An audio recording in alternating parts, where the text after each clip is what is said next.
Good afternoon, Queen. Good afternoon, everyone. Good afternoon, everyone. Sada. I just want to thank Sada for giving us the opportunity of speaking today at their first virtual and exhibition. It's certainly a privilege to be able to share our experiences here, specifically with full arch implant rehabilitations. Fahim and I have been working together probably since our registrar days in 2015, and I think since then we've obviously tried to enhance and grow our skill set, and now we've come to a stage where we found a passion for full arch implant rehabilitations. So today's lecture is specifically going to be, I think the old notion is top-down planning or prosthetically driven planning. I think the one thing that I've learned to appreciate specifically in this case is that there is a surgical component that does enhance the final outcome. And I've learned that and appreciate that there's a restorative component which enhances my outcomes. But invariably what we see in private practice can be quite different, and the reason we work together quite often is because this is what one often receives. This is from a colleague of ours, and the surgeon places an implant, implants integrate, we send it off to the dentist, do your thing, place a restoration on it. Unfortunately, it's the not incorrect way to work because we haven't performed proper planning. So the surgeon obviously doesn't know where the teeth are going to be, how much space is necessary to accommodate those teeth, or the components involved with the implants, or the prosthesis itself. And the design of the teeth. And what is the design? So ultimately, I think when we're looking at things, the old cliche is that if you haven't experienced implant failures or complications, you've either never dealt with implants, or you haven't been in practice long enough, or you've been living under a rock. Because I think invariably implant complications will creep up on us at some point, regardless of how efficient and astute clinicians we may feel that we are. But I think ultimately the thing is, when those complications do occur, we need to be able to have a checklist and say that we have carried out the correct steps based according to the prescription that's been described to us in the literature. So when a complication does occur, we are able to say it's a factor of biology. But ultimately we're going to go through a few cases now where I think negligence becomes the buzzword in terms of these failures. So with our implant journey, we obviously were training together, and we never moved or went up into full arch immediate load rehabilitations just like that. Okay, it was a stepwise process, starting on our single implants, standard procedure, bury those implants, wait for integration, until eventually we became a little bit more knowledgeable, a little bit more clinically competent, and a little bit more brave or daring. Brave. Okay, and when it comes down to immediate loading of teeth, we started as well with single implants going to multiple implants and eventually full arch. So we began our full arch restoration journey with usually the mandible, initially only edentulous mandibles, where implant placement was generally a little bit safer, bones a little bit denser, and we had a lot of guidance from our tutors as well in terms of how to go about these processes. We stepped up and graduated obviously with time, and as we gained more experience, we went on to clearing full arch or performing full arch restorations with immediate extractions and immediate loading, and eventually up to dual arch extractions and immediate loading in compromised sites, in compromised or highly challenging occlusal and skeletal conditions. I think specifically when we're looking at the dual arch immediate extraction and placement, there's over-eruption, drifting, tilting, occlusal schemes that need to be reorganized. So those ones are definitely the more challenging ones, and not something that I would willingly say, yet smile and say, let's do it. Ultimately, it's still looking at being predictable, but taking it as slow as possible, but as fast as necessary. But when it comes to the big ego of dentistry currently, and I think we'll be the first to admit social media plays a big role in this, is the extraction, placement of both implants and abutments, and having the final prosthesis manufactured pre-surgery. And that becomes where we are taught to say that's where we want to be. And I think Fahim and I are sitting in this position where we're saying, is that really where we can be as easily as what an Instagram newsfeed would say? Because ultimately we see what the authors or the entertainers want us to see.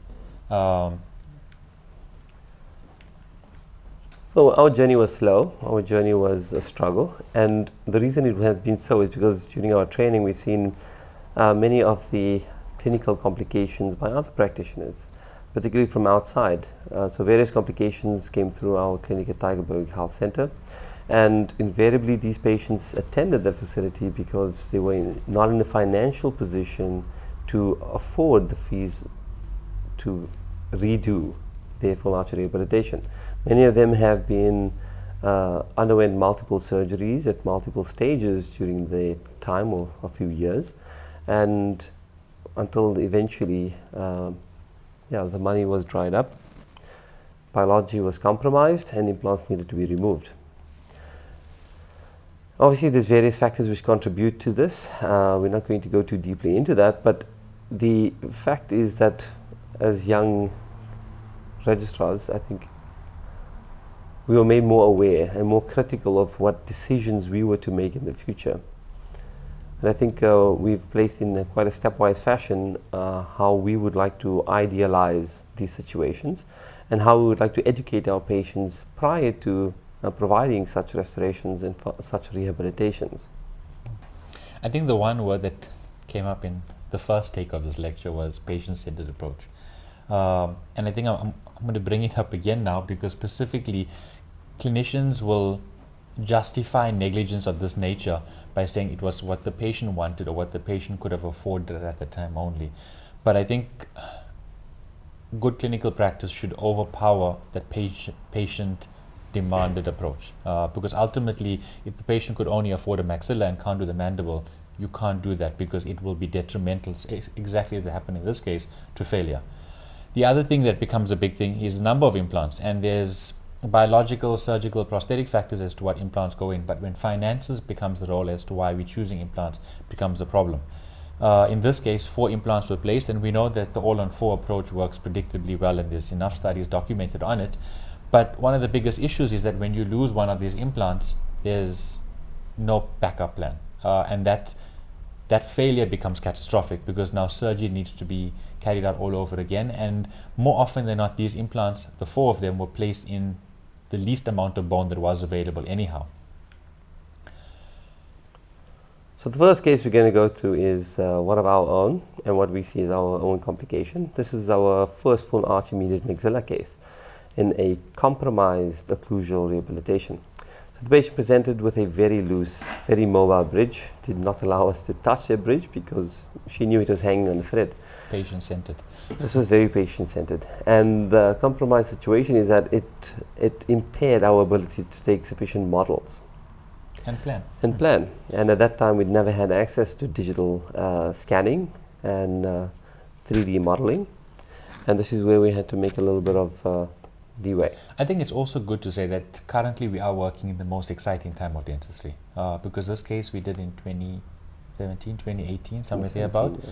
And at that time, we really didn't have access to technology of this nature or predictable nature as we do now. Yes, there were still intraoral scanners available, but incorporating the scanning without the implant planning and prosthetic designs, we couldn't do as much of what we can do now.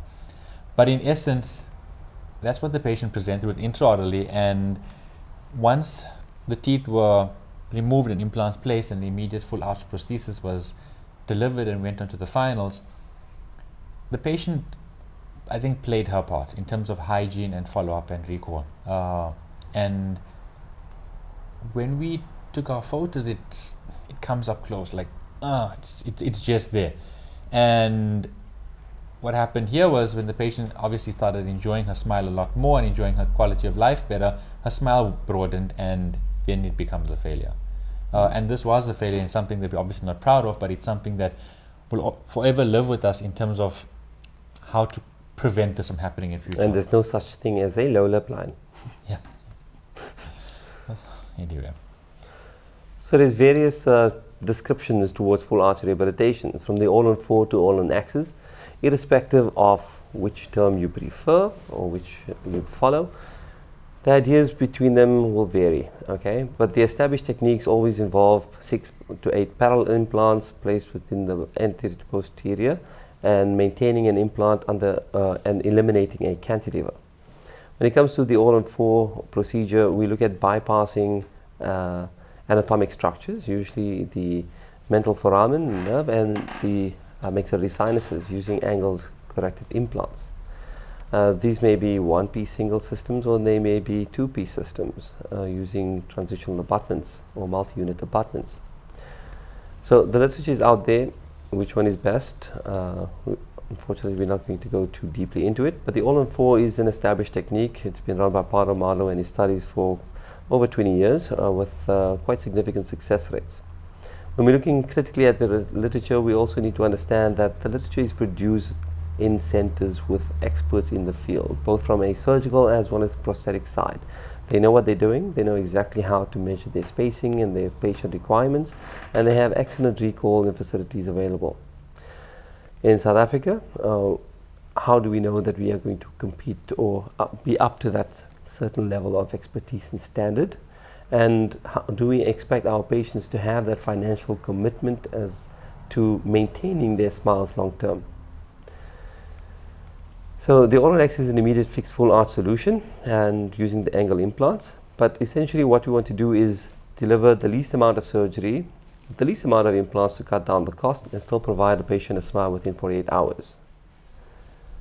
So this indicates for immediate function and aesthetics and phonetics, and basically cuts down the number of surgical procedures.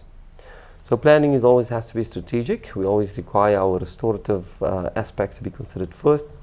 From our patient selection, patients need to be generally healthy and of good conduct. They need to understand the biology of the process that they are intending to go through, as well as all the options that are available to them.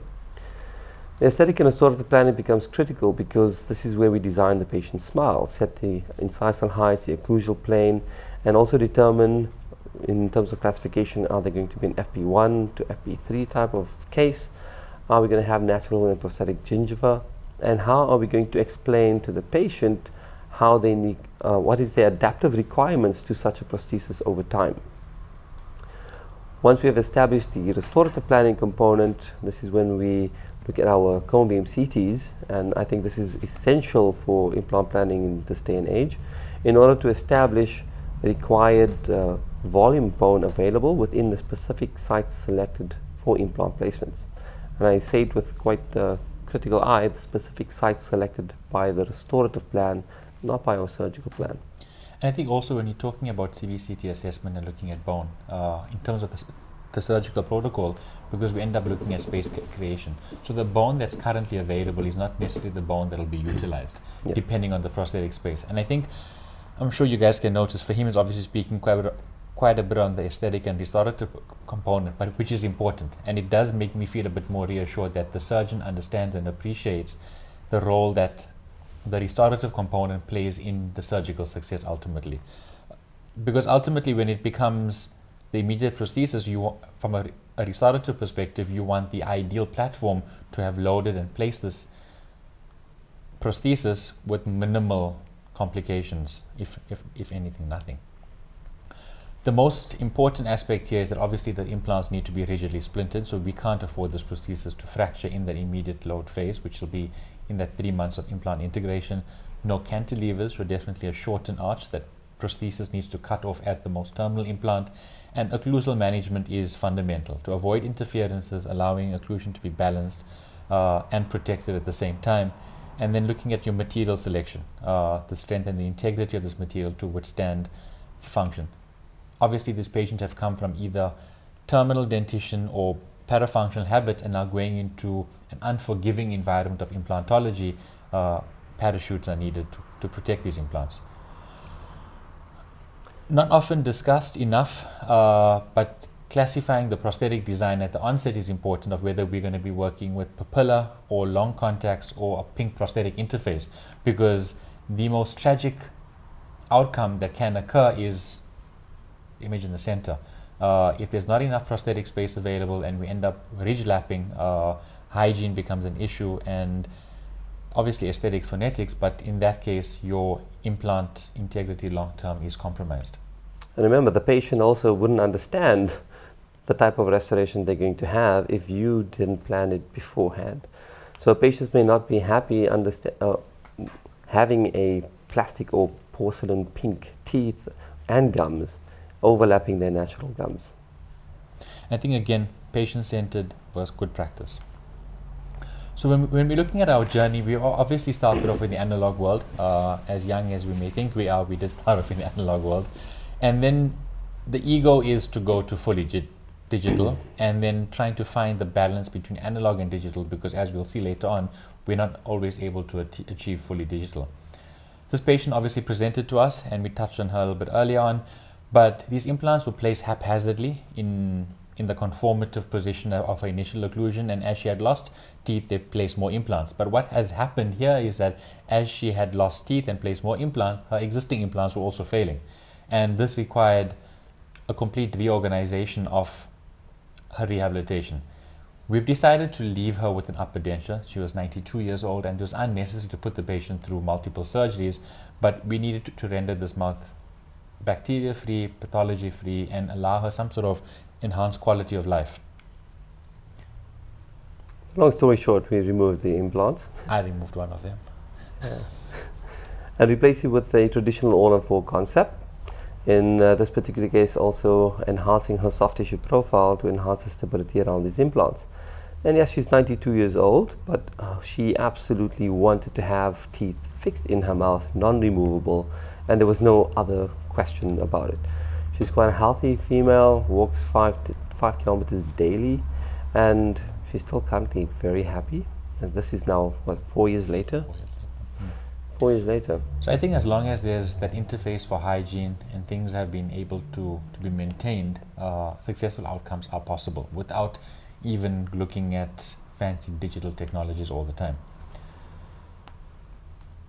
This individual became, I think, our second full arch case, and after the complication that reoccurred with the first one, we obviously were not looking at repeating it.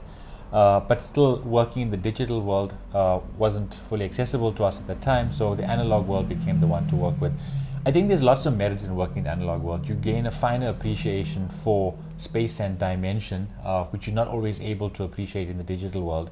And I do not believe that a digital clinician is superior to an analog clinician. The fact that you have toys does not make you better than someone that doesn't. However, these toys are important. So the mandibular arch is something that Fahim was able to maintain. However, the maxilla was one that we were not able to salvage, and we need an implant-borne prosthesis. Yeah, and patients like this always have their own requirements. They don't want anyone to really know they've changed their smile that much. They want to always maintain a smile which is non-removable. They never want to experience denture and plastic in their mouth. So I think that was his most important requirements. And for him, from an aesthetic perspective, he didn't want any substantial changes to his existing smile and appearance. So this is where the planning came into place, where I think it was proper old school planning, articulator, face bow, and models. And specifically when we're looking at models, it's not just a matter of looking at the way teeth intercuspate to one another, but looking at occlusal plane, incisal edge position, prosthetic space required for prosthesis, where the current bone levels are, because the patient had already lost some bone in certain areas. And it's obviously prudent for me to communicate this with my surgeon in terms of flattening out or building up, etc., etc.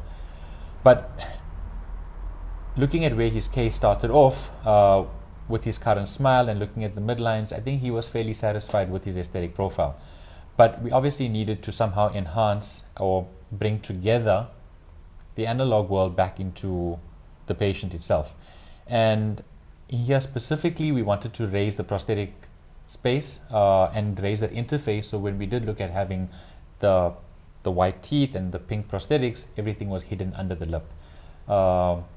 And surgery was obviously planned on models prior, and an analog guide was provided to the surgeon. So this becomes the level at which he reduces bone and the area in which he places implants. But once again, this was not a fully guided digital case, but rather this is all analog planned. Brain guided. Brain guided surgery, yeah.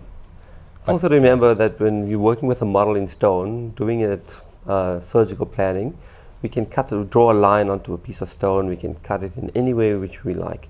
But when it comes to opening up tissue, and this is where things become a little bit more challenging. The stone is obviously going to be a lot more compliant to being maneuvered than bone.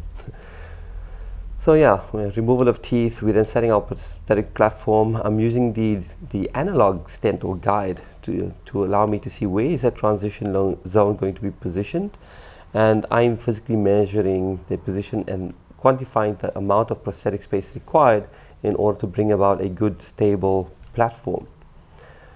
This stable platform allows us to place the implants at the correct depth, the buccal-palatal, the 4D or the four-dimensional positioning of the implant in the ideal zone, and also allows me to place the platform at the correct depth around each implant. At this stage, we also allow to measure the soft tissue thickness after closure, and this allows us to choose or select our abutment heights, specifically for our multi-unit abutments, so that we can have good impressions taken and our immediate can be delivered in a hygienic fashion as well, following healing. So I think considering what he came in with and what he went out with, the idea was not to change things tremendously, but rather give him something very similar, but something that was going to be more biologically friendly. And this prosthesis had a metal strengthener with acrylic, and I obviously modified the fitting surface with composite at the time. But with all things being said, a few months later, when it was time to remove the prosthesis, I think we were quite pleased to see the foundation that we were left with. And obviously there was a foundation that we had planned for and wanted to achieve. For him touched on multi-unit abutments, it's something that will always remain a challenge. And as much as we try to be as predictable as possible with it, especially when we're looking at the angle implants or the angled abutments specifically, it becomes an issue, which I think maybe at times working with the built-in angle correction will avoid that, because here placing implants and then using a multi-unit or a mini conical abutment, we're always ending up with recession around those areas. The position of that angulation in relation to the buccal tissue always will affect the tissue response in terms of recession. Correct. So try to maintain that angle pointing towards the distal or distal palatal aspect rather than being on the buccal aspect. So going forward, still touching into the world of being analog and not going for the digital, there's obviously socket shield and how we've incorporated that into full arch rehabilitations. And I think the results can say that fairly satisfactory. Yeah. We're quite happy with them. And this is obviously the post-operative at 3 months. And here specifically we went with starting to manipulate and shape the soft tissue and start training it to allow for correct emergence by pushing through pontic areas and opening up contacts as we go along. And I think this is again something that doesn't just happen by chance. It's something that is planned and that is discussed at length prior to surgery in terms of what we would hope to achieve at the end. So I think for people who are looking to get into implant rehabilitations or full arch rehabilitations, these things don't just happen. And I think socket shield does play a big role, even though it's, for me, a daunting surgical procedure, one that I would never do because I'm not trained in it. But the outcomes that we achieve from it, incorporation of our full arch cases, are certainly extremely rewarding. The results are beautiful, to say the least. And traditionally, with especially with FP1 type of procedures, it's extremely challenging to develop such architecture and stability and contours of those ridge using traditional techniques. Because once we extract and we have resorption of the bundle bone, retraction of the soft tissues, there's always going to be that amount of shrinkage. And no matter what cow bone or membranes and things that we try and incorporate or move into position, there's always going to be some defect or deficiency. And many of those cases often traditionally require a second stage procedure in order to enhance the soft tissue. And I think that is a topic which is not covered that deeply, especially with regard to full arch rehabilitations. And that is, once those 3 months of the initial healing is completed, it's often necessary to complete soft tissue procedures following the procedure in order to enhance the tissue dimensions and the tissue stability around those implants, both for hygiene and for aesthetic purposes. So when we're looking at comprehensive digital workflow, I think, and this becomes where we want to be in life, or where we'd like to stay in life, and where you have a patient that comes in and we're able to take a full arch scan, and using various software programs, we're able to plan these cases with initial fixation pins, and then going in there to extract the teeth and bone reduction. In this case specifically, we went with bone reduction because of various patient factors in terms of current bone levels, infections, fractured teeth, etc., etc. But being able to place implants in a fully guided fashion, which certainly makes things satisfying at the most and also frustrating at times as well, which we'll touch into as we go along.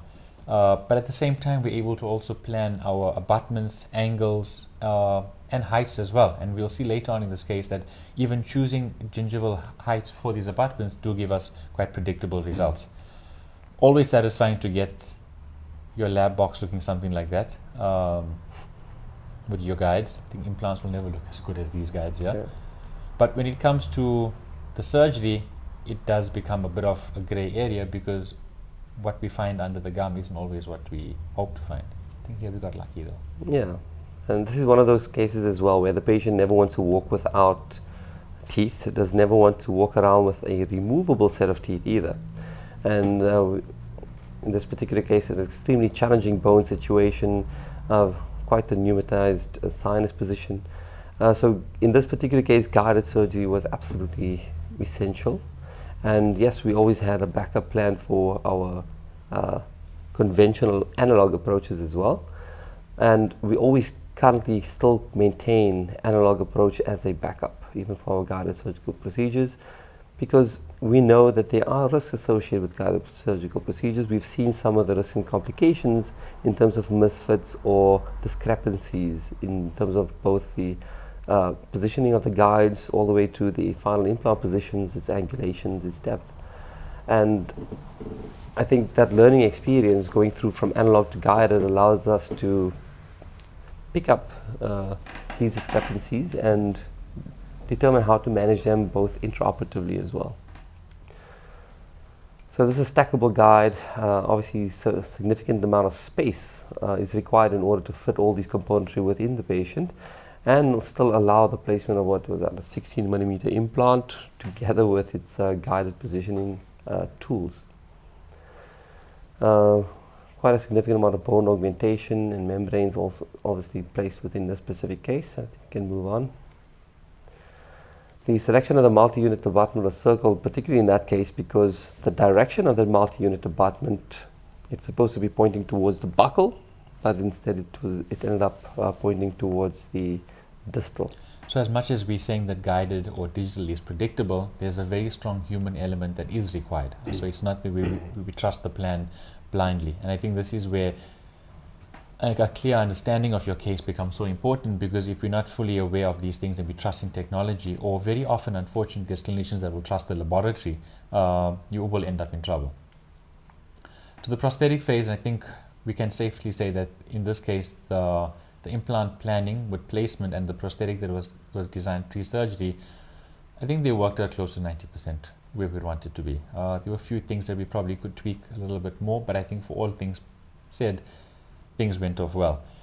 The big risk that I think we took in this case, which was calculated at this time, or we'd like to say calculated in hindsight, is that I did not fill up that prosthetic area between my prosthesis and the soft tissue, whereas in the analog world, we would have filled that area up completely. So in this area, we trusted the technology, maybe too much, but we trusted it nonetheless, and we let it go. And let that space open, allow the patient to swell up and see what the soft tissue does. The implants were placed and they fortunately integrated. And when the patient returned to us, I think we were quite happy and quite pleased to what we see. Yes, there was a bit of silver shining through anteriorly, but I think that was able to be covered up quite decently when we went into the finals. But ultimately, we managed to achieve a stable, flat prosthetic platform that was maintainable for the patient. And then there's times when we work between digital and analog. And one of the bigger gripes that I probably would have with this type of prosthesis is that there's no reinforcing. So ultimately, we are trusting the prosthesis or the strength of the PMMA entirely to go with it. And I think coming from an analog background, maybe it's old school, but we always still want to trust some sort of reinforcing at certain times. In this case, we followed the workflow up until implants. So I think also the digital world does help us in cases, especially like our socket shield case, because then we always started trusting it more and using it more. And in this case, now I'm able to help for him plan implants according to the current root positions and how we're going to work around it. So it certainly makes things a lot more efficient at surgery as well. Because the outcomes ultimately are what we are after. It's not just a matter of doing procedures because they are seemingly more exciting, but looking at how they're going to enhance our final outcome. When it comes to challenges, and I think the challenges very often are not just specifically to prosthesis, also related to the surgical aspect, but we have touched on some of these already in terms of the abutment selection and the position, that minor tweaks and adjustments are required. Stackable guides, for him always has an issue with this, because I think that it makes the surgical operator a lot smaller than what you're used to. And we choose very small patients. And we choose very small patients for these cases. But it does take up a lot of horizontal space, because you have these prostheses with these fixation pins and the wings that stick out as well. Takes up a lot of space. As much as from a restorative perspective we like to work with surgical guides, but for him will be the first to testify. What happened to your drills? Yeah, if there's no sufficient space for the drills to fit, we cannot place them. So managing the design of the guide is also important. Measuring the patient's ability to open their mouth while they're awake is important, but remember that this will change substantially if the patient is under sedation or under general anesthesia. Because in this case, that the head of your drill was actually sitting beyond the lower arch. Complexity of cases, because obviously now we've added more components, there's more area of variables to be introduced, those fixation pins, the sleeves, all of these things, as soon as one of them doesn't fit, the entire process doesn't work. Yes, and understanding the inherent risks factors with regard to guided surgery. So there are various articles from Tamaseb and even Tatakis which go through the various aspects where the risk of complications may arise, or the risk of errors, which will obviously compound one another in order prior to surgical procedure. And this will begin from the taking of the cone beam CT to the type of software that we use with our CBCT, the implant planning software, and even the conversion from the DICOMs and the STLs and transferring those to external softwares which may be used by our lab, for example. This was a classical situation where I think the amalgam on the adjacent tooth didn't allow the guide to seat. The guide to seat. So simple things like scatter from a CBCT and the way that scatter is managed on our digital models, especially within our implants planning software where we're designing these guides, can play a role. So I think with all things being said and done, the naysayers out there for digital technology will say, these guys achieve good results with analog, why are you trying digital? Because your cost went up and all of these unpredictable factors came in. But let's also remember that the first case was a complication because the analog world didn't work for us. So the question is there a need to convert to digital workflows exclusively? And I don't think so. We're at the stage where we can move exclusively, but there's certainly a space where we need it and not just want it anymore. And this patient specifically does take us back to 2017. Patient presented with terminal dentition and the bridges were obviously quite loose, and any sort of impression work would have resulted in a complete debonding of the current prosthesis. And we're not ready at that stage to allow this to happen. And going here, I think something else that we specifically will see on the next slide is that these teeth were quite proclined. And for all of you that have done digital smile designs or DSD type of workflows and doing your transfers into the mouth to do test drives will know that when these teeth are proclined and you need to retrocline them, DSD protocols don't work here, or smile design protocols don't work in terms of the test drive aspect of it. So here we were both requiring the need or the services of digital technology, but not able to fully also, try it out. And checks and balances are important. So it almost seemed like we were doing the same mistake that we did in 2017, but here we were trusting digital technology a lot more rather than ourselves in our laboratories. And with that also, we needed to increase his OVD, which becomes another aspect of treatment planning altogether. But needless to say, an abundance of bone. And I think when any surgeon sees this amount of bone, it's always a bit of happy dance and think that it's all going to be good.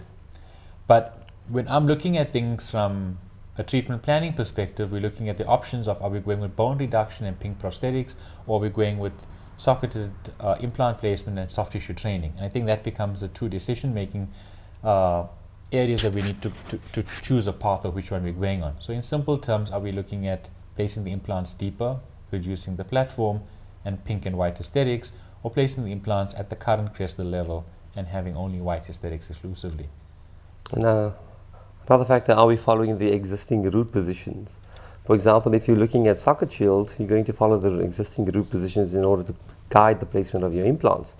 But if your digital wax up, or if your final smile design has a discrepancy between your midlines and the existing positions of teeth, this then throws socket shield a little bit out of the way. Which is exactly what happened in this case here. There was bone, there was teeth, and we were placing implants. And I think the initial rough planning or discussions were revolved around extraction and finding the correct sockets to place it. But going towards your aesthetic workup, there's obviously various factors that play a role bigger than just placing implants here.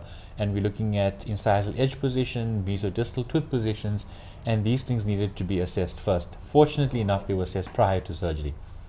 And a smile design was carried out, and we used our 3Shape software in this case here, and that smile design was obviously transferred into a complete digital wax up. At the same time, the dimensions were given to the technician for how much we wanted to open or increase the OVD. So it wasn't a matter of giving them a bite in maximum intercuspation and saying open the bite or raise the pin of the articulator. No, these things were planned and discussed prior to surgery. And fortunately, we managed to receive a full diagnostic wax up in the digital form, and which was able to convert it to an STL and 3D printed. What does serve as a really good diagrammatic or illustrative example of where we were here, that you can see where the 1-3 and the 1-2 originally were, to how the arch becomes more uniform and symmetrical compared to what it was originally. So the tooth positions did change from the original tooth positions. And I think it's safe to say that in the mandible as well, it was a similar situation. For me personally, you obviously see worn dentition and you're trying to always bond onto teeth, or trying to be additive about teeth and trying to avoid crowns and bridges. But in this case, we're also able to overlay the current situation to the waxed up situation, and realizing that bonding doesn't always work on all these teeth.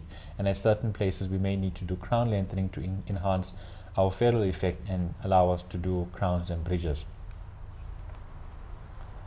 The planning, what do you think? Yeah, so from the planning, initially we looked at how do we preserve bone. Our initial intention was to maintain an FP1 profile. And after we looked at the smile design and integrating it with our CBCT, we realized that the discrepancy between the existing tooth positions and the final tooth positions was too far apart. So our strategy was to use a digital planning, go with a fully guided approach, or partially guided approach, I would say. And from my perspective, looking towards assessing the patient as an immediate extraction with crown lengthening, osteoplasty, and implant placement.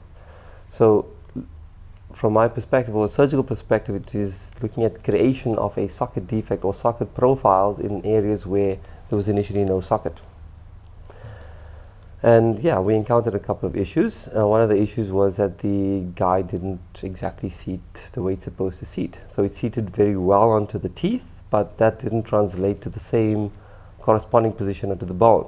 Even though the bone reduction guide was now manufactured according to the 3D model from the CBCT, and we had the guide was seated on the teeth from the STL. But when merging the two, there might have been some discrepancy, so there was a slight mismatch between the two. And I think these discrepancies are things that we have come to see quite often. Yeah. And so I think it wasn't as much of a shocker anymore, because it doesn't happen all the time or routinely, but it has happened to us in the past. So as much as we've learned to appreciate the benefit that digital technology brings to us, we've also learned to understand that these things may happen. Another big issue that did arrive here was that one of our fixation pins, which was literally going right through a socket, an implant needed to be placed in that area, and I think digital technology, the literature says our deviations can be up to 3 to 4 millimeters at times. Yeah. So, and this was one of those cases where that fixation pin in the little circle was supposed to be through the midline. Unfortunately, this went through the socket. Yeah. But we manage it with brain-guided surgery because we obviously go through the scans, we see exactly where the implant's intended positions were supposed to be preoperatively, we make our adjustments, we alter the position of the remaining pins, and we go on.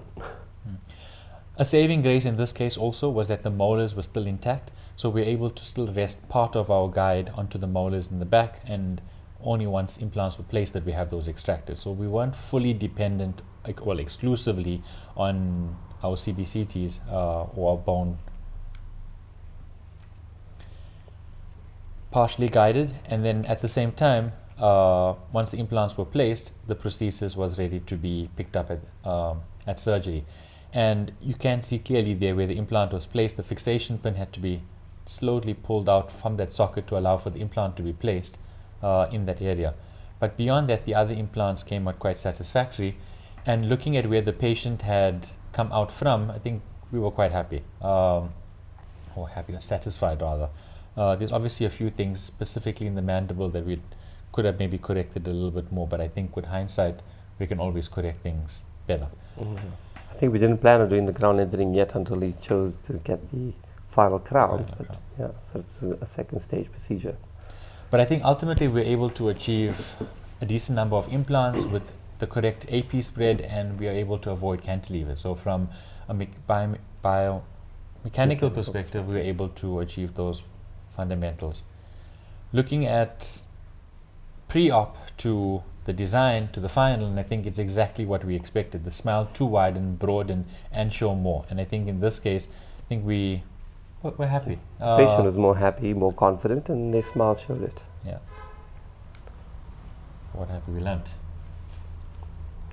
Respect the process, appreciate technology, but also don't negate the need for equipping yourself with the skills and acumen for managing these cases when technology does fail you, because it will fail you at some point. And I think in any surgery, having that analog experience is absolutely necessary. It's essential to have training on the analog approaches before passing into digital, so that you can recognize the limitations of the digitization process and how to manage those complications during the surgical procedure. It's also important, I think, for every surgeon, every prosthodontist, to understand both each other's limitations and understand the process which is involved in bringing about these cases to fruition. Yeah. So respect the people involved, the technicians involved, the surgeon and the prosthodontist, and yeah, come together, make smiles, be happy. Improve the quality of life for patients. Yeah. Thank you for your time. Thank you for your attention. We hope that we are of benefit to people. Yeah. Thank you. Ready to take your questions. Cheers.